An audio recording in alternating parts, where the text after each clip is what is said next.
Hay inventos que nos cambiaron la vida para siempre, pero que ya no están con nosotros. Simplemente desaparecieron, casi sin darnos cuenta.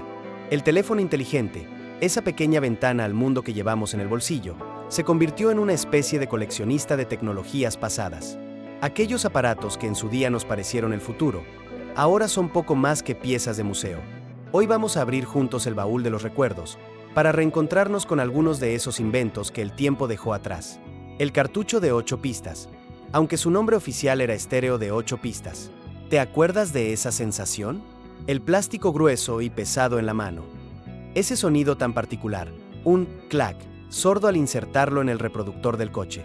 Durante los años 70, fue la manera de llevar nuestra música a todas partes. Era la libertad, la banda sonora de un viaje por carretera. Pero los 80 trajeron al hermano pequeño y más ágil, el casete. Y así, el robusto cartucho de 8 pistas comenzó su lento camino hacia el olvido. Mucho antes de que el Internet fuera algo invisible que flota en el aire, había un sonido que para muchos de nosotros fue la banda sonora del futuro. Ese concierto de pitidos, chirridos y estática, era el módem conectándose a través de la línea telefónica. La computadora marcaba un número, como si llamara a un amigo lejano, y comenzaba la espera. Y vaya si había que esperar. La paciencia era una virtud indispensable.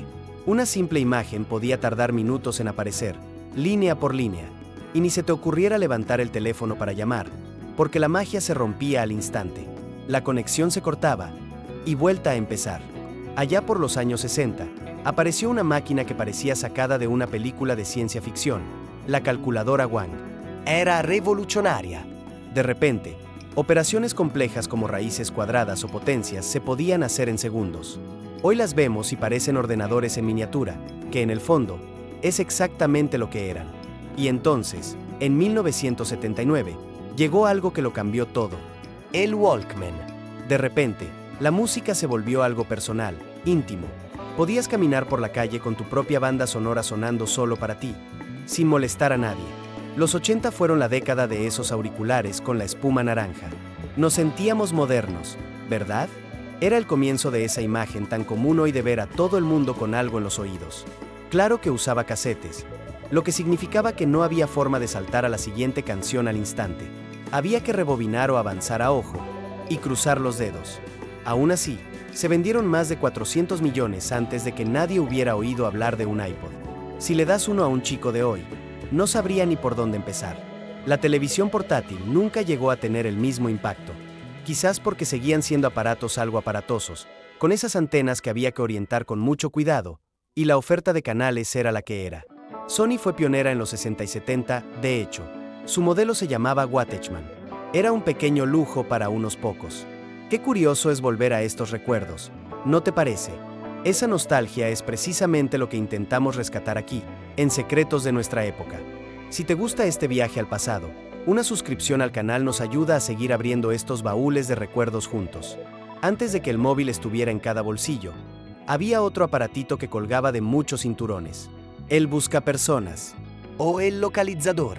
En los 80 parecía cosa de médicos o de gente importante, pero luego se popularizó. Recibías un número o un mensaje corto, y tenías que buscar un teléfono público para devolver la llamada. La comunicación era casi instantánea y la red nunca se caía. Pero llegó el teléfono móvil, y el buscapersonas se convirtió en una pieza de arqueología. Después del éxito del Walkman, Sony dio el siguiente paso, el Discman. Era el año 84, pero fue en los 90 cuando se convirtió en el objeto de deseo de todos. Un reproductor de discos compactos, portátil. El sonido era increíblemente nítido comparado con el casete, pero tenía sus problemas. No podías correr con él, ni siquiera caminar muy rápido, porque la música saltaba. Y ay de ti si se rayaba un CD. Esa canción quedaba marcada para siempre. Tanto con uno como con otro, necesitabas esas carpetas o estuches para llevar tu música. Con el Discman te sentías sofisticado, con su avance y retroceso instantáneo. Pero si sacas uno hoy en la calle, la gente te mira como si hubieras viajado en el tiempo. Y antes de las memorias USB, antes de que existiera la nube, donde guardábamos nuestros trabajos del ordenador, en un disquete, ese cuadrado de plástico, primero grande y flexible, luego más pequeño y rígido. La capacidad de almacenamiento nos parece hoy una broma. Pero entonces, Poder guardar un documento de texto en uno de esos discos era un avance tremendo. El más avanzado guardaba menos de 3 megabytes. Hoy eso no alcanza ni para una foto de buena calidad.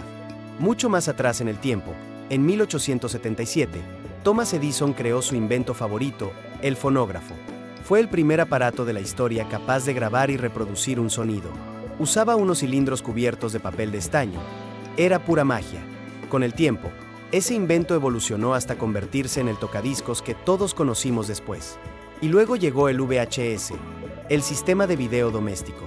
Revolucionó por completo cómo veíamos el cine. De repente, el salón de casa se convertía en una sala de cine privada.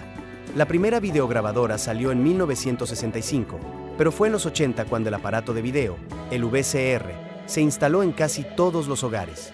No solo podías alquilar películas, sino que podías grabar tus programas favoritos de la tele para verlos cuando quisieras. ¿Te acuerdas del ritual de programar la grabación? Mucho antes que los ordenadores personales, estaba la máquina de escribir.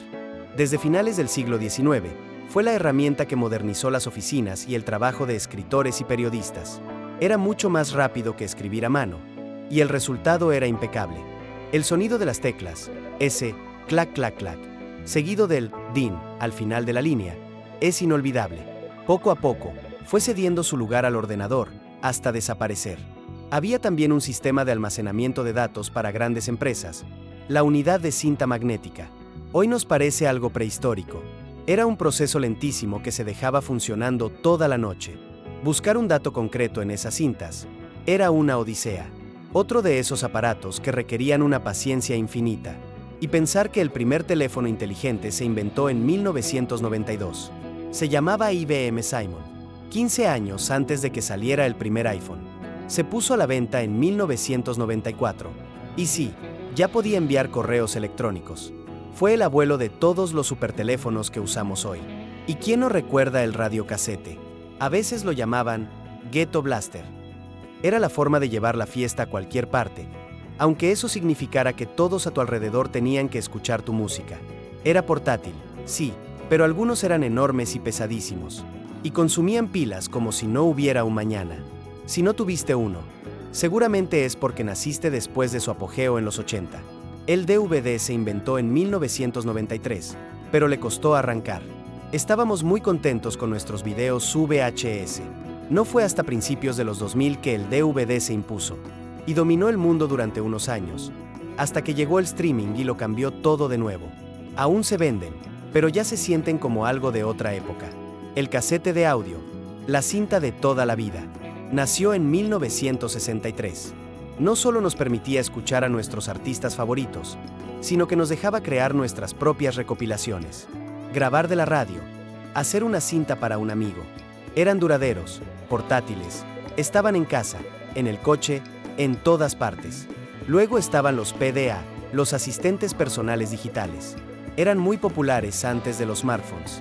Servían para guardar contactos, números de teléfono, para apuntar citas y recordatorios. Algunos tenían teclados diminutos, un lápiz especial e incluso podían enviar un fax. Pero llegaron los teléfonos inteligentes, más pequeños, más potentes, y los PDA tuvieron que retirarse. Las televisiones de tubo, la CRT, esos armatostes enormes, pesados y casi cúbicos que ocupaban media sala de estar. En los 60, casi todas las casas tenían una. Es increíble pensar que hoy tenemos pantallas gigantes que son más delgadas que un cuadro y pesan poquísimo. Incluso el Internet tuvo un precursor. ARPANET. Nació en 1969, financiado por el Departamento de Defensa de Estados Unidos. Era una red para conectar ordenadores de centros de investigación. Se considera el germen de lo que hoy conocemos como Internet. Y hubo una famosa guerra de formatos. Betamax contra VHS. Betamax, de Sony, salió en 1975. Era un sistema de gran calidad, pero solo podía grabar una hora. Al final, el VHS, aunque con algo menos de calidad, ganó la batalla en los 80 por ser más barato y permitir grabaciones más largas. ¿Y te acuerdas del reloj calculadora? En los 80, si tenías uno, eras la persona más tecnológica del barrio. Hasta el protagonista de Regreso al Futuro llevaba uno. En cierto modo, ese pequeño dispositivo en la muñeca fue un precursor de todo lo que vino después. Hoy, con el reloj en el móvil, Hasta el reloj de pulsera más simple se ha vuelto algo raro. Hubo otro intento de superar al VHS, el Laserdisc. Eran unos discos enormes, del tamaño de un vinilo. La calidad de imagen era muy superior, pero eran carísimos y muy aparatosos. Nunca llegaron a cuajar del todo y se mantuvieron en un segundo plano hasta que el DVD los barrió por completo. Los profesionales del sonido usaban cintas de carrete a carrete. Esas máquinas con dos grandes bobinas girando, las hemos visto en 1000 películas. Grababan el sonido en una cinta magnética. Eran el estándar en los estudios de grabación y en las emisoras de radio hasta que llegó la era digital. Y cómo olvidar la radio de transistores. Ese pequeño aparato, a veces de bolsillo, que nos acompañó a tantos sitios en los 70. Para muchos, fue la primera ventana al mundo, la forma de descubrir nueva música, de escuchar las noticias. Tiene un lugar muy especial en el corazón de toda una generación. Y por último, el telégrafo, el invento que realmente acortó las distancias en el mundo. Permitía enviar mensajes a través de un cable usando señales eléctricas. Fue la base sobre la que se construyó todo lo demás, el teléfono, el fax e incluso el Internet. Y así, uno por uno, estos objetos se fueron quedando en el camino. No eran solo aparatos, eran parte de nuestra vida, pequeños testigos de cómo éramos, de cómo sentíamos. Si te ha gustado este viaje, te invito a suscribirte a Secretos de Nuestra Época, para que sigamos recordando juntos. Y ahora me encantaría que me contaras algo en los comentarios. De todos estos inventos que hemos visto, ¿cuál fue el primero que tuviste en tus manos? ¿Y qué recuerdo especial te trae? Leeré cada una de vuestras historias.